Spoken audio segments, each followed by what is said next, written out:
بسم اللہ الرحمن الرحیم۔ عورتیں تراویح کی نماز کیسے پڑھیں؟ تراویح پڑھنے کا آسان طریقہ سیکھیے۔ حضرت عائشہ صدیقہ رضی اللہ عنہا فرماتی ہیں کہ رسول اللہ صلی اللہ علیہ وسلم نے رمضان کی ایک رات مسجد میں نماز تراویح پڑھی۔ لوگوں نے آپ صلی اللہ علیہ وسلم کے ساتھ نماز پڑھی، پھر دوسری رات کی نماز میں شرکاء زیادہ ہو گئے۔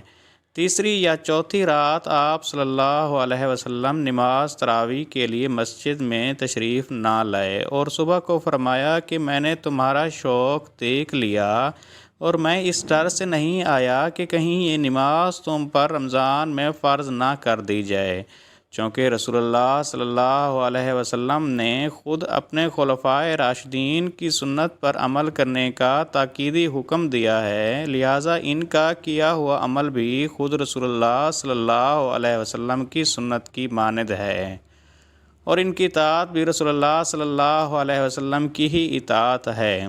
لہٰذا جب حضرت عمر رضی اللہ عنہ، جو خود خلیفہ راشد عشرہ مبشرہ میں سے ایک ہیں اور بڑے فضائل کے حامل ہیں، نے جلیل القدر فقہاء صحابہ کرام رضی اللہ عنہم کی موجودگی میں رمضان مبارک میں باجماعت تراویح کا اہتمام کروایا تو سب نے اس کی تحسین کی، کسی ایک نے بھی نکیر نہیں کی۔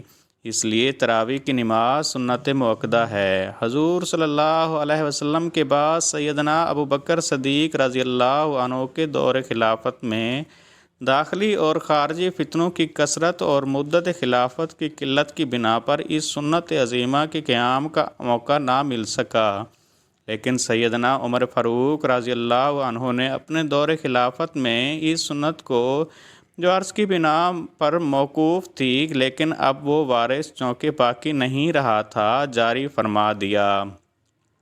علامہ طیبی کے حوالے سے نقل کرتے ہیں، اگرچہ تراویح باجماعت حضرت ابوبکر رضی اللہ عنہ کے زمانے میں نہیں تھی، لیکن چونکہ حضور اکرم صلی اللہ علیہ وسلم نے اسے پڑھا تھا اور حضرت عمر رضی اللہ عنہ ان لوگوں میں تھے جو اس حقیقت سے باخبر تھے، انہوں نے دائمی طور پر جاری فرما دیا، تو انہیں اس کا بھی اجر ہے اور قیامت تک جو لوگ عمل کرتے رہیں گے ان کا بھی اجر ہے۔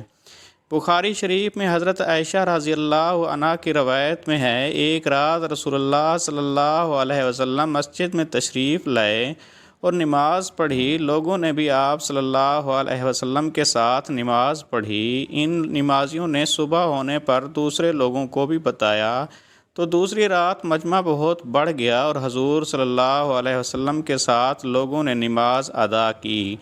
تیسری رات باتیں سن کر لوگ بہت اکٹھے ہو گئے، حتیٰ کہ مسجد کی تنگ دامنی ظاہر ہونے لگی۔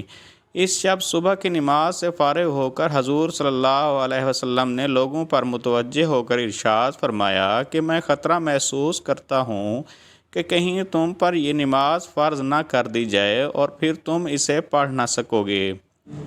تراویح کی نماز جس طرح مردوں کے لیے پڑھنا ضروری ہے، اسی طرح عورتوں کے لیے بھی اس نماز کو پڑھنا ضروری ہے۔ بہت سی خواتین اس غلط فہمی کا شکار ہوتی ہیں، وہ یہ سمجھتی ہیں کہ شاید تراویح کی نماز صرف مردوں کے لیے پڑھنا ضروری ہے، عورتوں کے لیے اس نماز کو پڑھنا ضروری نہیں ہے، حالانکہ یہ بہت بڑی غلط فہمی ہے۔ یاد رکھیے گا، تراویح کی نماز سنت مؤکدہ ہے، بغیر کسی شرعی عذر کے اگر اس کو چھوڑیں گے تو گنہگار ہوں گے۔ مرد بھی پڑھیں گے اور عورتوں کے لیے بھی اس نماز کو پڑھنا ضروری ہے۔ اگر عورت اس نماز کو بغیر کسی شرعی عذر کے چھوڑیں گی تو گنہگار ہوں گی، اس لیے عورتیں بھی اس نماز کو ضرور پڑھیں۔ اب مسئلہ یہ ہے کہ مرد حضرات مساجد چلے جاتے ہیں جہاں پر باقاعدہ تراویح کی نماز جماعت کے ساتھ ادا کی جاتی ہے، لیکن خواتین گھر کے اندر اس نماز کو کس طریقے سے پڑھیں؟